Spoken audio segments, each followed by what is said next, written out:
आज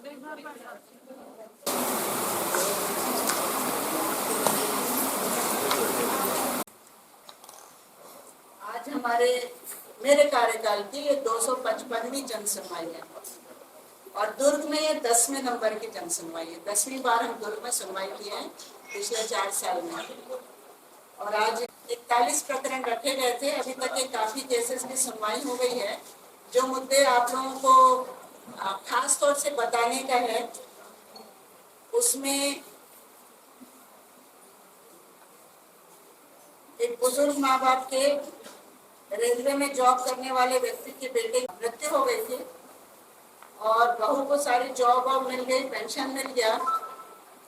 और शिकायत तो बहू ने किया था कि सास ससुर तंग कर रहे हैं, पर सुनवाई के दौरान बात उल्टी पता चली कि इकलौता बेटा था लड़का और माँ बाप के पास और कुछ 2 बेटियां अलग से थी, लेकिन उनके अपने जीवन यापन के लिए कुछ भी नहीं था। पेंशन भी बहू के पास, LIC का भी पैसा बहू के पास, और वो नौकरी भी कर रही है, गवर्नमेंट स्कूल में लेक्चरर है इंग्लिश की। फिर उसे जब समझाई दिया गया तो वो 10,000 रुपये हर महीने RTGS कर अपने सास ससुर को भरण पोषण देगी। आज के लिए हमारा सबसे इम्पोर्टेंट है, क्योंकि वृद्धजनों का अधिकार संरक्षण अधिनियम है। इस कार्य की 1 साल तक निगरानी हमारी प्रोटेक्शन ऑफिसर प्रीति बाला शर्मा जी करेंगी और उनका एक एग्रीमेंट अभी वो कल परसों में जो भी डेट उनका तय होगा वो बनवा देंगी, ताकि वो एक दूसरे के खिलाफ कोई भविष्य में शिकायत ना करें और सब चीजें स्मूथ रहें। एक केस में RMA क्या थे, वो RMA ऑफिसर थे ना, RMA ऑफिसर की लेडी, उसने लैब टेक्नीशियन के अगेंस्ट में कंप्लेंट किया था। बाद में उनका आउट ऑफ कोर्ट सेटलमेंट हो गया है, उन्होंने यहाँ जानकारी दिया है और वो दोनों अपने में से किसी एक का स्थानांतरण अन्य जगह कराना चाहते हैं। तो उनको अनुमति हमने दिया कि आप लोग इसको लिखा पढ़ी अपने विभाग में कर लें, आयोग की ऑर्डर शीट को ले जा करके, ताकि आप लोगों को भविष्य में एक दूसरे के खिलाफ फिर से कार्रवाई करने की नौबत ना आए। प्राइवेट कॉलेज के खिलाफ एक लेडी ने शिकायत किया था कि उसे 65,000 रुपये लेना है। तो उनकी जो प्रभारी प्राचार्य आई थी, उन्होंने कहा कि लिख के आवेदन देगी तो हम इसके इन्वेस्टिगेशन करके फिर उसको अगली सुनवाई में फाइनल किया जाएगा। एक प्रधान पाठिका ने अपने स्कूल के लेक्चरर के खिलाफ लैंगिक शोषण का शिकायत किया था और उस स्कूल की जो महिला प्राचार्य थी उसने उनका आवेदन फाड़ दिया, ऐसी उसकी शिकायत थी आज सुबह दोनों पक्षों को। और उसमें भी हमने निर्देशित किया है कि पहले वो विशाखा कमेटी जो पहले कही जाती थी, अभी आंतरिक परिवाद समिति है, आंतरिक परिवाद समिति की रिपोर्ट पहले ऑफिशियली प्राप्त कर ले और सखी वन स्टॉप की प्रोटेक्शन ऑफिसर का सहयोग ले ले और उसके बाद उसकी अगली सुनवाई रायपुर में किया जाएगा। एक जो और इंटरेस्टिंग केस है, उसमें साहू समाज के लड़के लड़की ने आर्य समाज मंदिर में शादी किया। तो गांव के साहू समाज के पदाधिकारियों को बड़ी आपत्ति हुई, 3 साल उनको समाज से बहिष्कृत किया। इस बीच उनकी बच्ची हुई तो नैसर्गिक प्रेमवश माता पिता पहुंचे, उसके सास ससुर पहुंचे तो बच्ची को गोद में उठाया। उस बात को लेकर के समाज नाराज हो गया कि ये माँ बाप जब बहिष्कृत है तो उसकी बच्ची को आपने गोद में क्यों उठाया। तो उनके ऊपर भी दंड लगा दिया, 7,500 दादा दादी पर और शादीशुदा जोड़े पर 51,500 का। और आज यहाँ पे पूरी पलटन आई थी, पूरे समाज के 10-12 जो पदाधिकारी थे सब आए थे। सबसे पूछा गया तो उनके अध्यक्ष ने कहा कि वो ऐसा सामाजिक प्रतिबंध वापस लेने के लिए तैयार हैं। तो हम ऐसे प्रकरण को उनके मौखिक निर्देश कबूलनामे पर नहीं करते कंप्लीट। तो हमने यहाँ पर प्रोटेक्शन ऑफिसर के साथ 2 सदस्यों की एक टीम बना दी है। ये शनिवार को 6 जुलाई को गांव चिरकोटी जाएंगे, जहां पर अनावेदकगण साहू समाज वाले अपना पूरा सभा बुलाएंगे और इन अधिकारियों के समक्ष वो घोषणा करेंगे कि सामाजिक प्रतिबंध हटा लिया गया है, क्योंकि उन्होंने कोई पैसा उनसे लिया नहीं है, इसलिए कोई बड़ी भारी बात नहीं है। परंतु सामाजिक प्रतिबंध की घोषणा यदि गांव में होती है तभी जाकर आवेदिका को न्याय मिल पाता है।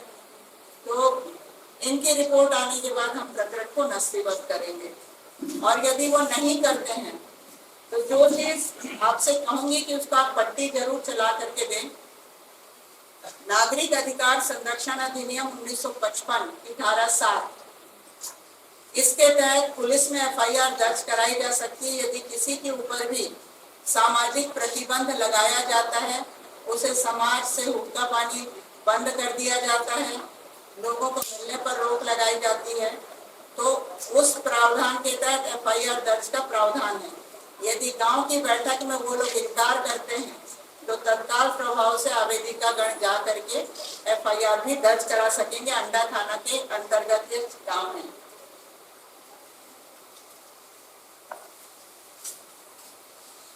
और अभी जो केस चल रहा था वो आप लोगों ने देखा है।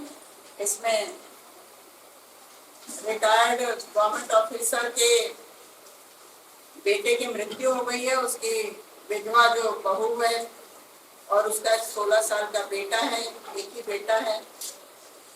पर उनके दूसरे बेटे और 2 बेटियों, एक बेटी का पति तहसीलदार है वर्तमान में, उन सब की नीयत खराब हो गई। तो अब वो बहू को घर से निकाल चुके हैं और बहू के नाम पर जो संपत्ति दर्ज है वो मकान भी उसको देने में आनाकानी कर रहे हैं। तो आज हमने तो अंतिम निर्णय लगभग ले ही लिया था कि सबके खिलाफ जाकर के 498A के तहत रिपोर्ट दर्ज कराए बहू। पर बाद में बहू ने कहा कि उनको एक मौका देना चाहिए, यदि वो काउंसलिंग की पहल करते हैं तो 30 जुलाई के लिए यह केस फिर रायपुर ट्रांसफर किया गया। बताएंगे आज दुर्ग में सुनवाई में आप आई थी, कितने केस और किस प्रकार केस? दुर्ग में आज हमारी लगातार 10वीं जन सुनवाई है और पूरे छत्तीसगढ़ में हमारे जन सुनवाई का क्रम 255 है। आज हम यहाँ पर 41 मामलों को लेकर के आए थे और लगभग 31 केसेस की सुनवाई हो चुकी है। 10 मामलों की सुनवाई अभी बची है। इन सुनवाइयों में 2-3 महत्वपूर्ण मामले हैं। एक मामला था जिसमें कि पति की मृत्यु होने के बाद बहू के नाम पर संपत्ति और LIC इंश्योरेंस आया था और बहू ने अपने सास ससुर के खिलाफ ही शिकायत किया था। उस मामले में जब देखा तो पाया गया कि इकलौता बेटा था मरने वाला और माँ बाप के पास बुजुर्ग थे, उनके जीवन यापन का कोई आसरा नहीं था। फिर बहू को समझाइश दिया गया, वो नौकरी भी कर रही थी और पेंशन भी पा रही थी। 20,000 की पेंशन में से 10,000 रुपए प्रति माह देने के लिए बहू तैयार हो गई है और हमने प्रोटेक्शन ऑफिसर दुर्ग को उसमें जिम्मेदार किया है। 1 साल तक इस पूरे प्रकरण की वो निगरानी करेंगी और 10,000 रुपए वृद्ध जनों के अधिकार संरक्षण अधिनियम के तहत वृद्धों को भी सपोर्ट मिलना चाहिए और उनको उनका हक मिलना चाहिए। तो ये हमारा एक इम्पोर्टेंट मामला था। एक तीसरा मामला भी और था जिसमें कि फिर पति की मृत्यु के बाद बहू के नाम पर जब संपत्ति चढ़ी, मकान चढ़ा, तो उस मकान से सास ससुर और दोनों नंदों ने और जेठ ने बहू को घर से निकाल दिया। उसका 16-17 साल का। अभी समझाइश में भी वो लोग तैयार नहीं है, क्योंकि एक नंदोई उसके तहसीलदार के पद पर पदस्थ हैं, तो उसका डर भय दिखा करके उसको संपत्ति में हिस्सा से बेदखल करना चाह रहे हैं। तो आज हमने ऑर्डर शीट किया है कि अगली सुनवाई में तहसीलदार को थाना सरायपाली TI स्वयं लेकर उपस्थित होंगे, क्योंकि यदि एक जिम्मेदार अधिकारी नोटिस मिलने के बाद नहीं आता है तो ये बहुत ही गंभीर विषय होता है। और यदि दोनों पक्ष चाहते हैं सुलहनामा तो इस मध्य वो कर सकते हैं, अन्यथा 30 जुलाई को प्रकरण रायपुर सुनवाई के लिए लिया जाए। मैम तहसीलदार कहाँ के पदस्थ हैं? और सरायपाली में पदस्थ। क्या नाम? नाम तो अभी मैं रखी नहीं। आप समय समय पर ऐसी कृतियां दिखाई देती हैं, जैसे साहू समाज को और भी समाज से आती है इस प्रकार की, तो क्या संदेश देना चाहिए? देखिए, यहाँ तो उन्होंने प्रतिबंध राशि ली नहीं थी। उन लोग प्रतिबंध की राशि का नाम देते हैं सहयोग राशि, परंतु हमने रायपुर आयोग कार्यालय में और दूसरे जिलों के कार्यालय में जिन्होंने पैसा लिया था, मैक्सिमम जो अमाउंट मुझे याद है 1,86,000 हमने आवेदिका को वापस कराया था अपने आयोग के सामने ही। तो हमने जितनी जगह सामाजिक प्रतिबंध की शिकायतें महिलाओं ने हमारे पास की है, उन सब में हमने लगभग यही एक्शन लिया है और उनको समझाइश देते हैं तो किसी ने भी फिर विरोध नहीं किया है। और हमारे माध्यम से यदि कुछ समाज इस पर निर्णय ले लें कि ऐसे मामलों पर वो प्रतिबंध नहीं लगा सकते। एक मामला तो बड़ा इंटरेस्टिंग था जो सरगुजा क्षेत्र का था, जिसमें कि लड़के की शादी आपने समाज में क्यों नहीं की। वो कलेक्टर थी लड़की, कलेक्टर या लड़का कलेक्टर था, और दूसरे समाज से क्यों बहू लेकर के आए। तो मैंने कहा यदि पढ़ा लिखा है तो वो आपके समाज में कोई अनपढ़ होगा तो उससे तो शादी नहीं कर लेगा, वो देख करके ही करेगा।